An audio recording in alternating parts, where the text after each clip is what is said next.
আরে ভাবি মিষ্টি খান না, আপনার প্রতিবেশী উকিল হয়ে যাইতেছে। আরে রাজু ভাই আপনিও একটা মিষ্টি খেয়ে নেন না, আপনার প্রতিবেশী তো উকিল হয়ে যাইতেছে। আরে চম্পা তোমার হাতের মিষ্টি। হ্যাঁ রাজু খেয়ে নাও, পরবর্তীতে আবার দেখা হবে, এখন আমি যাই। গুড বাই, ভালো থেকো। চম্পা বাই বলছো কেন?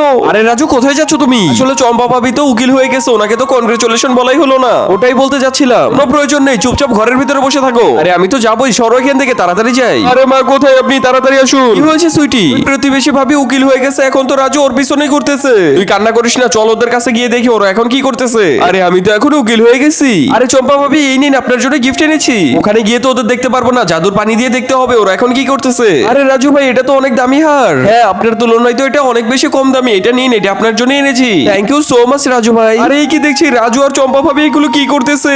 এই প্রতিবেশী চম্পা তো অনেক বেশি খারাপ, চল আমরা ওর কাছে যাই। ঠিক আছে চলেন মা, আমরা যাই ওর কাছে। এই নাও বৌমা, এবার তুমি যাও ওকে উচ্চ শিক্ষা দিয়ে আসো, এই গিফটটা ওকে দাও। ঠিক আছে মা, এখনই যাইতেছি আমি। রাজুর কাছ থেকে তো 9 লাখ টাকার হার নিয়েছেন, এবার আমার কাছ থেকে 10 লাখ টাকার লাঠি নিন, এটাও আপনাদের আমি গিফটই করব।